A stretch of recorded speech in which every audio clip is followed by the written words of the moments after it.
The bear kept pushing at this man's door. What it wanted would melt your heart. The wind howled through the towering pines, its icy fingers clawing at the cabin's walls. Snow swirled in erratic patterns outside, burying the world beneath a thick, silent shroud. The only sign of life was a wisp of smoke curling from the chimney, disappearing into the slate-gray sky. Inside, James Carter sipped his coffee, the steam curling up like a ghostly whisper. The warmth from the wood-burning stove seeped into his bones, a welcome contrast to the brutal Alaskan winter beyond his door. A wildlife photographer by trade, James had spent the last 5 years in this remote corner of the wilderness, documenting the creatures that called this unforgiving land home. He ran a hand through his grizzled beard, his eyes flicking to the camera on the table beside him. Just yesterday, he had spent hours tracking a lone wolf through the snow, capturing its every move with quiet reverence. This land, its creatures, its untamed spirit, this was his world now. But tonight, something felt different. A strange unease prickled at the back of his neck. The storm had driven most animals into hiding, yet an odd sense of being watched settled over him. Then, just as he was about to dismiss the thought, a heavy thud sounded against his door. James froze. Then it came again, louder this time. A solid, deliberate push. Something, or someone, was outside. The pounding at the door came again, urgent, relentless. James hesitated, his heart hammering against his ribs. He had spent years in the wilderness, had heard the eerie howls of wolves, the sharp cracks of shifting ice, and the distant roars of bears. But never had an animal come knocking. Slowly, he reached for his flashlight, stepping toward the heavy wooden door. Another forceful shove rattled the hinges, followed by something even more unexpected, a deep, guttural groan, low and pained. James unlatched the door and pulled it open an inch, the freezing wind immediately clawing at his face. His breath caught in his throat. A massive grizzly bear stood before him. Its thick fur was dusted with snow, its powerful body trembling with exhaustion. James instinctively stepped back. But then his gaze dropped. At the bear's feet, partially buried in the snow, was a small, motionless cub. The bear let out another ragged groan, its dark eyes locked onto James. It nudged the tiny cub gently with its massive snout. But the little one didn't move. James's pulse pounded in his ears. This wasn't just any bear. This was a mother asking for help. James had seen many things in his years as a wildlife photographer. He had watched wolves hunt, had witnessed eagles snatch prey midair, had captured the silent majesty of a mountain lion's gaze. But this was different. The mother bear, a creature feared for her strength and ferocity, was at his doorstep, pleading. The cub was small, barely a few weeks old. Its tiny body was curled up, shivering violently in the snow. Frost clung to its fur, its breath shallow and uneven. James knelt cautiously, careful not to make any sudden movements. The mother bear huffed but didn't move away. She was trusting him. He reached out and pressed his fingers lightly against the cub's body. Ice cold. Too cold. He knew the signs, hypothermia. The cub was dangerously close to shutting down. James swallowed hard. Every instinct told him to retreat. This was a wild bear. Getting involved could be suicidal. But then, the mother let out a low, agonized whimper. Something so raw, so utterly desperate, that it struck him deep in his chest. James had seen human mothers cry over sick children. He had seen grief in the eyes of people who had lost everything. And now, he saw the same pain in this bear's eyes. He couldn't turn away. He moved slowly, cautiously. If he did this wrong, he wouldn't live to regret it. His cabin wasn't built for animal rescues, it was barely enough for one man. But he couldn't leave the cub to freeze. With one last glance at the mother, he carefully scooped up the tiny bundle, cradling it against his chest. The cub barely stirred. The mother let out a sharp breath, watching him, her body tensed as if she might lunge. James took a careful step backward toward the cabin. Then another. The bear didn't move, but she didn't stop him either. With his heart thudding, he stepped inside and shut the door. For a long moment, he just stood there, breathless, staring at the trembling cub in his arms. What had he just done? James rushed to the fireplace, grabbing a thick blanket. He wrapped the cub gently, rubbing its fur to create friction. It wasn't responding. His mind raced. Heat. Warmth. Slow and steady. He knew that if he warmed the cub too fast, it could send its tiny body into shock. He placed a warm water bottle beside it, rubbing its small paws. The cub let out a weak whimper. "Come on, little one. Stay with me," he murmured. Outside, the storm howled, rattling the cabin. And then, another sound. A heavy thump against the door. James's stomach clenched. The mother bear. She was still out there. Waiting. What had he gotten himself into? James sat on the wooden floor, his back against the cabin wall. The tiny bear cub nestled in a bundle of blankets beside the fire. He could hear the howling wind outside, the storm growing more violent by the minute. The mother bear was still there. Waiting.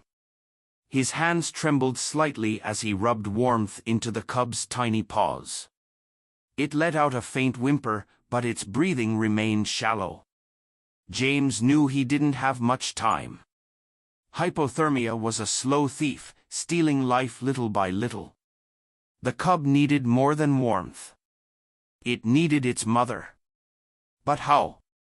He turned his gaze to the heavy wooden door, now a barrier between him and a creature capable of ending his life in seconds. He had spent years studying bears, photographing them, respecting their world from a safe distance.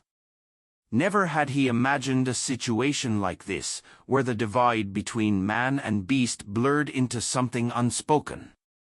Something desperate. James exhaled, his breath shaky.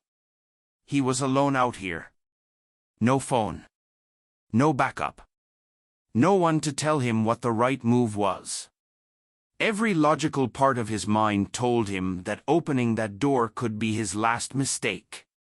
But another part, the part that had spent years watching the wild, understanding its silent language, told him something different. The mother had brought the cub here. Not to attack. Not to hunt. But to ask for help. That alone defied everything he thought he knew about nature's laws. But could he trust that instinct? A gust of wind slammed against the cabin, rattling the walls. Then, another thud. This one softer than before. James closed his eyes for a moment, listening. She wasn't trying to break in. She wasn't roaring, charging, or displaying aggression. She was waiting. James glanced down at the cub, whose tiny body barely stirred beneath the blankets. His pulse quickened. If he didn't act soon. All of this. His hesitation. His fear. Would be for nothing. He stood, his decision made. His legs felt heavy as he approached the door, heart pounding with each step. The fire's glow flickered against the wooden panels as his fingers wrapped around the latch. One deep breath. Another. Then, he unlatched it and pulled the door open. The mother bear stood there, her massive form partially shrouded in snow, eyes locked onto him. For a single, endless moment, neither of them moved. Then, she huffed. A sound deep and low. A mixture of exhaustion and expectation. James swallowed, then slowly bent down and gathered the cub carefully, wrapping it in the thickest blanket he could find. His mind screamed at him that this was insane, but his hands didn't hesitate. As he stepped forward, the mother didn't move another step. He was inches away from a creature capable of tearing through bone like paper, but he saw no rage in her eyes, only pleading. Gently, he knelt in the snow, his breath forming clouds in the freezing air. He placed the cub down, still wrapped in warmth. The mother let out a soft, guttural noise, a sound James had never heard from a bear before. She stepped forward, lowering her massive head until her snout brushed against the tiny bundle. For a moment, there was nothing but silence. Then, a tiny, weak whimper. The cub stirred. James let out a breath he hadn't realized he was holding. The mother bear nudged her baby, warmth returning to her movements. She licked the cub's tiny face, encouraging, comforting. And then, in the way only wild creatures could, she understood. James felt it in his bones. She turned her gaze back to him briefly, knowingly, before she gently scooped the cub up in her powerful jaws. James remained frozen, the cold forgotten, as he watched the massive bear turn away, her child safely cradled. She moved with slow, deliberate steps, disappearing into the swirling white. And just like that, she was gone. James remained kneeling in the snow, his breath ragged, his hands shaking. The weight of what had just happened pressed down on him. He had broken every rule, risked his life, defied everything he thought he knew. But deep in his gut, he knew it had been the right thing to do. The snow was still falling when James finally let himself exhale. His knees were half buried in the thick powder, his hands trembling from more than just the cold. The mother bear and her cub had disappeared into the storm, swallowed by the endless white wilderness. It was over. Or so he thought. A sudden crack echoed through the trees, a sound too sharp, too deliberate to be the wind. James's breath hitched, his senses dulled for just a moment by relief, then sharpened once more. He turned his head, scanning the darkened forest beyond the clearing. Then, movement. A shape, low and sleek, prowled just beyond the tree line. James's stomach clenched. Wolves. At first, just one, a large, dark silhouette, its eyes reflecting the dim light of his cabin. Then another. And another. They had been watching. Waiting. James's mind raced. The storm had likely driven them closer, the scent of the weakened cub drawing them near. But now that the bear was gone, they were focusing on something else. Him. His pulse thundered in his ears. He knew better than to panic, wolves weren't mindless killers. But hunger could make any creature desperate. Slowly, he rose to his feet, keeping his movements deliberate, measured. He was still near the door, but not close enough. One of the wolves stepped forward, lips curling slightly to reveal sharp canines. Not an outright challenge, but a warning. James swallowed hard. He wasn't carrying a weapon, not even his rifle. It was inside, next to the fireplace, a world away. The wind howled between them, the snow dancing in erratic spirals. Another wolf moved, circling wide, cutting off his path to the door. James took a slow step back. The wolves didn't lunge. But they didn't retreat either. He had seconds to decide, fight or outthink them. Then, another sound. A deep, guttural growl. Not from the wolves. James's breath hitched.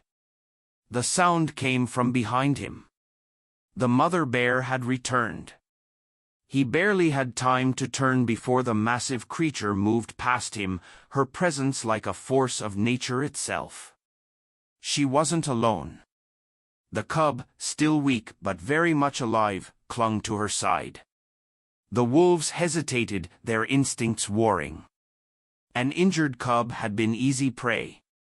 A fully grown grizzly? Not worth the fight. The bear let out another deep, rumbling snarl, the kind that didn't offer choices. One by one, the wolves backed away. Silent. Watching. Waiting. Then, like shadows dissolving into the snow, they were gone. James's knees nearly buckled from the sheer rush of it all. Then, the bear turned her massive head toward him. For a moment, all he could hear was the wind, his own breath ragged in the freezing air. The mother bear stared at him, her dark eyes impossibly deep. Then, with slow, deliberate movements, she gave a final glance at her cub, nudged it forward, and disappeared once more into the storm. James stood there, numb, staring after her. It was only later, long after the wind had settled and the wolves had gone, that he realized something strange. There, in the snow, pressed deep and deliberate beneath the mother bear's parting tracks, was a second set of cub prints. But they weren't the same as the one he had just saved. There had been another. And suddenly, James understood why the bear had come to him in the first place. She had lost one cub. But because of him, she had saved the other. James stood in the snow long after the mother bear and her cub had vanished into the swirling white. His breath curled in the freezing air, his heartbeat finally slowing. The wind had settled into a whisper, the world around him silent except for the distant rustling of trees. For a long time, he didn't move. His mind replayed everything, the desperate knocking at his door, the weight of the tiny cub in his arms, the moment he had stepped outside to face something far greater than himself. He had broken every rule of survival in the wild, and yet somehow he had survived. More than that, he had made a difference. Turning back toward the cabin, James stepped inside, shutting the door against the cold. The fire had burned low, flickering embers casting long shadows along the wooden walls. He stood there for a moment, staring at the place where the cub had rested just minutes ago. He wondered if the mother bear would remember him. If, years from now, when the cub was grown and strong, it would pass through these woods and recognize the scent of the man who had once saved its life. But maybe that didn't matter. Some things weren't about being remembered. Some things were simply about doing what was right, even when no one was watching. James poured himself a fresh cup of coffee, his hands finally steady. Outside, the snow continued to fall. But the storm had passed. And somewhere out there, in the vast wilderness, a mother bear and her cub were alive because of him. Maybe that was enough. If this story touched your heart, imagine how many more incredible moments happen between humans and wildlife every day. By subscribing to our channel, you help us share more breathtaking real-life stories of survival, compassion, and the untamed beauty of nature. Subscribe now for exclusive wildlife rescues, emotional animal encounters, and inspiring moments that remind us of the deep connection between humans and the natural world. Your support helps us bring these powerful stories to life, one rescue at a time. Hit that subscribe button and be part of something truly wild.